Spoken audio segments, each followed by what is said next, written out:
Assalamualaikum warahmatullahi wabarakatuh. Selamat siang, Abang Tete dan teman-teman semuanya. Sebelumnya perkenalkan, nama saya Muhammad Raffi Nur Aliman. Di sini dengan NIM 333 3240 173 dari kelompok 26, praktikum statistika 2 pada modul kedua.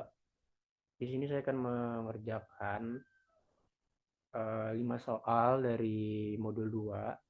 Yang pertama di sini ada jelaskan apa yang dimaksud dengan uji hipotesis secara sederhana.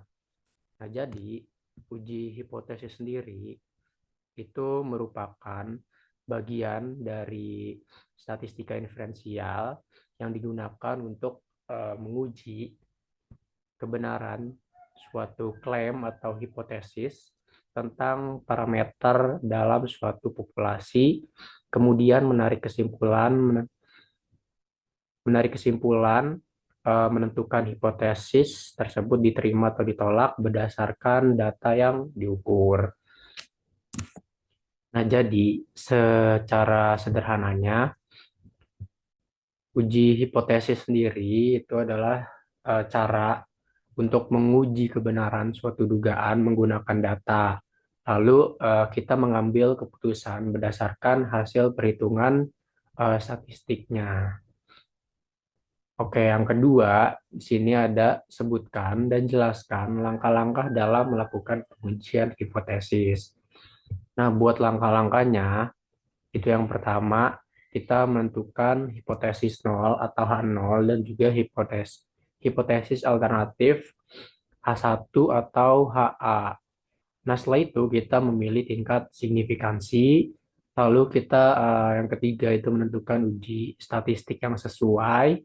Yang keempat, kita menentukan daerah kritis atau kriteria keputusan, lalu mengumpulkan data dan melakukan uji statistik, lalu kita mengambil keputusan dan menafsirkan atau menjabarkan hasilnya dan melaporkan hasil pengujian yang telah kita lakukan.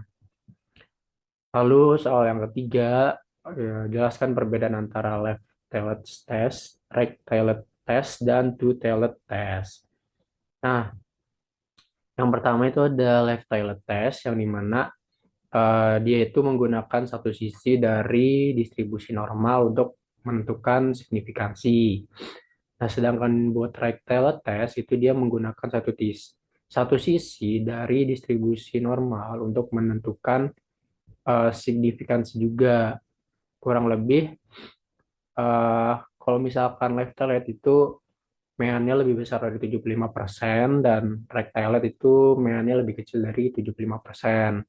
Nah, buat two-tailed test itu dia menggunakan kedua sisi dari distribusi normal untuk menentukan signifikansi. Oke, soal nomor 4, di sini kita eh, berikan dua contoh pengaplikasian uji hipotesis dalam kehidupan sehari-hari. Untuk contoh sederhananya, yang pertama di sini kita bisa mengecek apakah suatu klaim itu benar. Contohnya itu kita bisa mengecek kualitas isi dari produk ataupun eh, kandungan yang yang terdapat pada suatu produk makanan ataupun minuman. Nah, yang kedua itu kita bisa eh, menilai efektivitas metode belajar. Dengan kita menilai itu kan berarti kita mau mencoba metode belajar baru dan juga kita mau mencari tahu apakah berpengaruh efektivitas atau efektif ataupun tidak dari metode belajar yang kita gunakan selama ini. Nah, selanjutnya soal nomor 5. Di sini kita ingin ditanyakan sebuah perusahaan minyak goreng menetapkan bahwa volume rata-rata produknya tidak melebihi 900 mili. Pengujian dilakukan dengan tingkat signifikansi 5% dan ukuran sampel 25 botol. Diasumsikan bahwa volume rata-rata sebenarnya adalah 930 mili dengan standar deviasi 50 mili. Hitunglah probabilitas terjadinya kesalahan tipe 2. Nah, di sini kita telah membuat codingannya. Di sini soal nomor 5, rectal. itu ada H0 dan H1-nya, yang dimana H0 itu rata-rata volume minyak goreng tidak melebihi 900 mili, sedangkan untuk H1-nya itu memiliki berat melebihi 900 mili. Ini bisa kita run aja. Setelah itu ada menginput data yang diketahui. Tadi N itu 25, M-nya 900, X bar 930, dan sigma-nya itu ada 50. Kita run aja. Selanjutnya itu mencari nilai kritis. Alfanya 0,05, titik alfanya itu 1 dikurangin alfa. Ini kita bisa blok dan run aja. Sini diketahui hasilnya untuk nilai kritisnya itu ada 1,644. Lalu kita ingin menghitung batas kritis nilai sampel dan juga menghitung Z betanya. Di sini X kritikal, M ditambah alfa dikali sigma dibagi N-nya. Oke. Setelah itu untuk betanya sendiri itu X kritikal dikurangin X bar dibagi sigma dibagi N.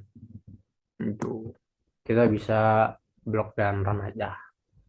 Nah, di sini diketahui untuk hasilnya itu ada 0,087. Ya mungkin cukup sekian yang bisa saya sampaikan. Kurang lebihnya mohon maaf. Wassalamualaikum warahmatullahi wabarakatuh.